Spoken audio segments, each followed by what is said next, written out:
I was paid a healthy bounty for Ringo and Curly Bill, and realized there was real money to be made. That's why I went after Henry Plummer.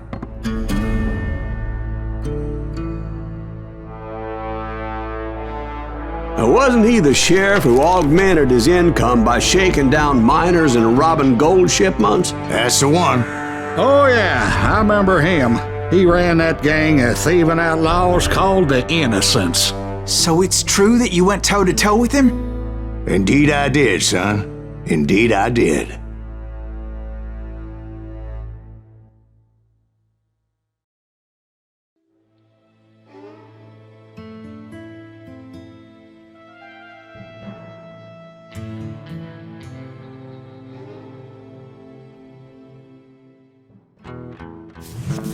I knew I needed resources if I was going to track down Roscoe Bob Bryant, and hunting Plummer looked like a good way to get rich quick.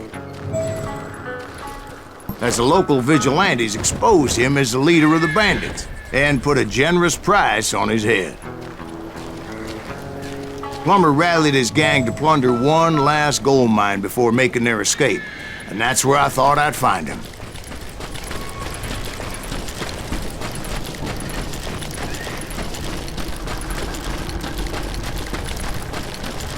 It makes me nervous standing so close to all these goddamn barrels of gunpowder.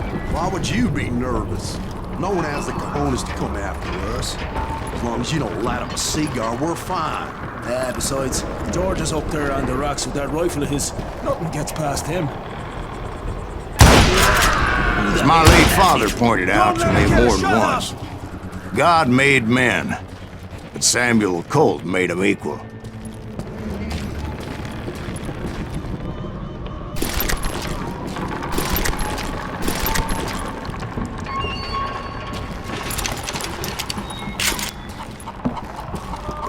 I knew that dynamite wasn't mine, so I decided the polite thing would be to return it. It was the biggest gold rush since Sutter's Mill in '48. Unfortunately, prospectors weren't the only ones drawn to those riches.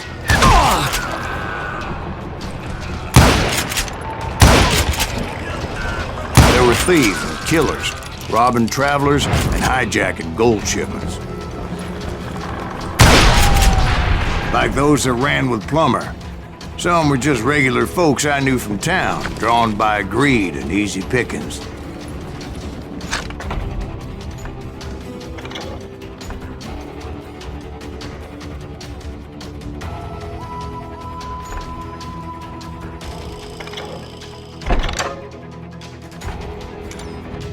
Charlie Crow, the blacksmith. This is our gold. James, who worked in the stable.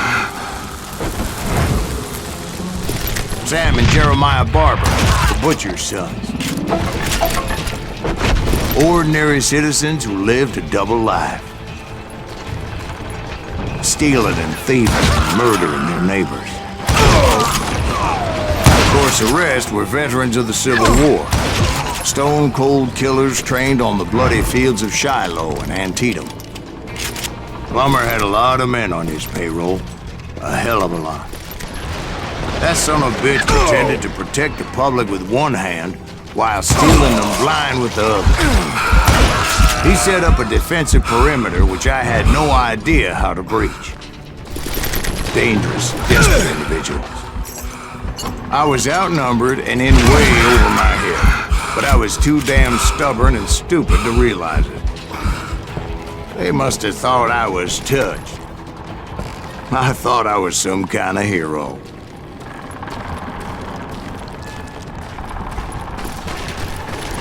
I finally made it past and headed on to meet my destiny.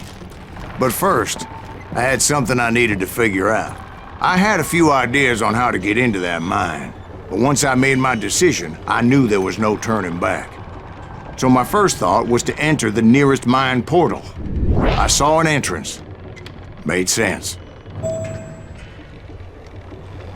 It was the quickest way in, but that also made it more dangerous, as there would undoubtedly be enemy pickets posted along the way. Come on out, you yellow bastard. Plumber wants that asshole dead.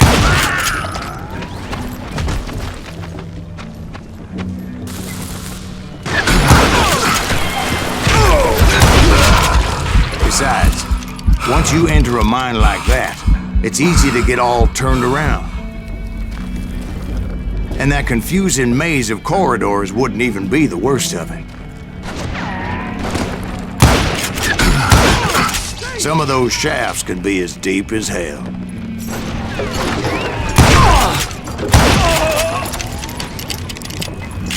I'm ending you. A single stumble or misstep can easily end in a deadly plunge to oblivion.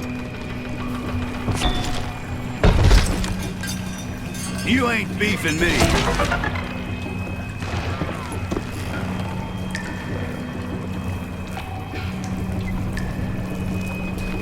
I do not deserve to die like this! Quick reflexes often make up for a lack of common sense. Luckily, I was never one to be easily bushwhacked.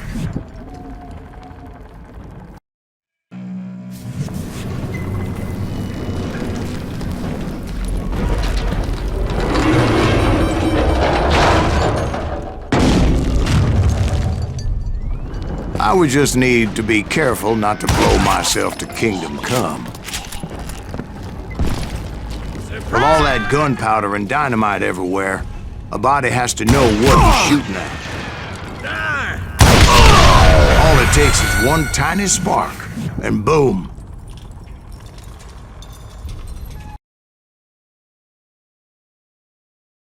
Take that asshole out!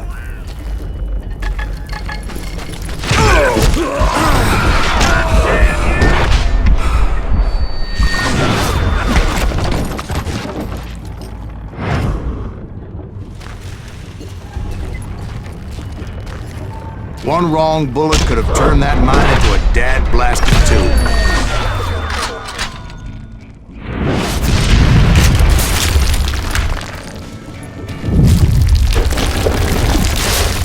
I freely admit that my plan of attack was not just moronic, but clearly insane.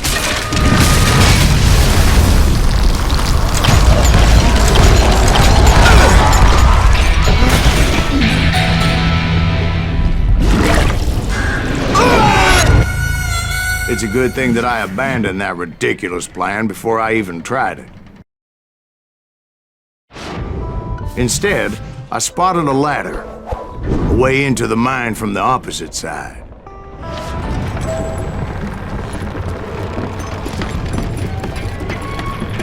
It was a long way around, but that approach seemed more sensible at the time. Of course, being I had a problem with heights, that scaffolding scared the bejesus out of me. Climbing down that ladder required some caution. Because even though I had a younger man's reflexes, no man can dodge a damn bullet while climbing down a rickety ladder. I needed to make a leap of faith.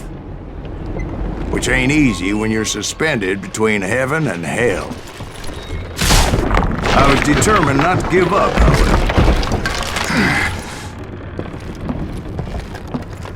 That Sheriff Plummer seemed quite the despicable character.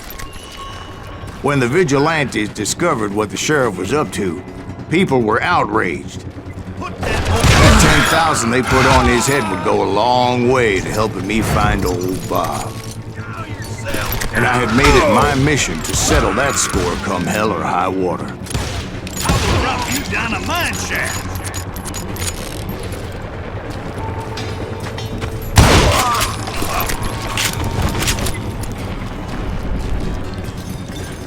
But first, I would have to make a choice. Take the elevator or climb the ladder.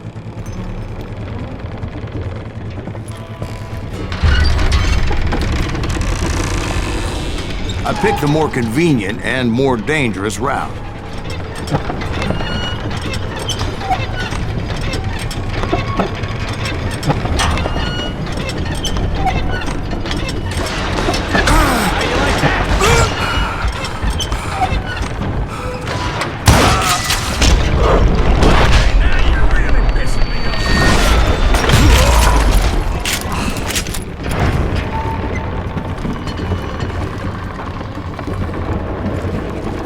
Plummer was a mad dog killer, and the people of Nevada City deserved better.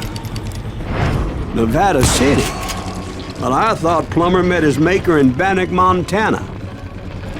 Right, well, he was the sheriff of both places at one time or another, but that's neither here nor there. The point was, taking him down would save a lot of lives, including my own.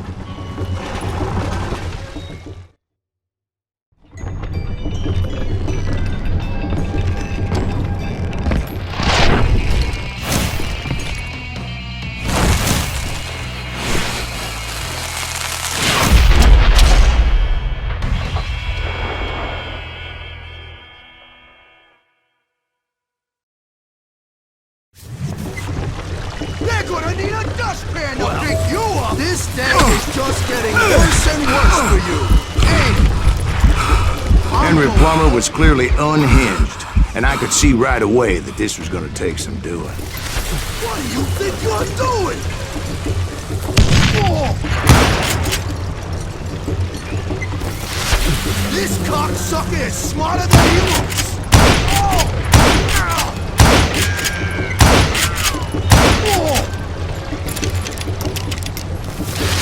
Oh, ready for you today! They're gonna bury you in a million pieces! I need some help here! Come on, boys! Take this!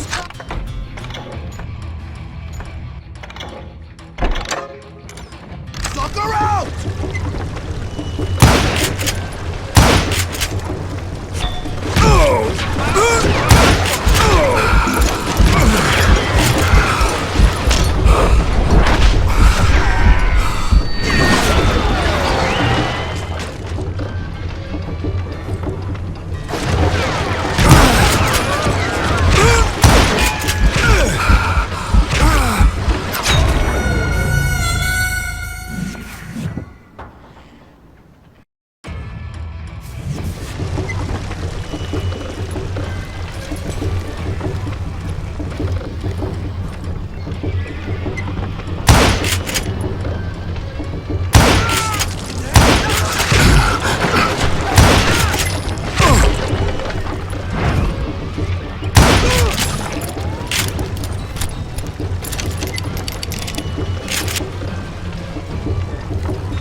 So that's how Henry Plummer died.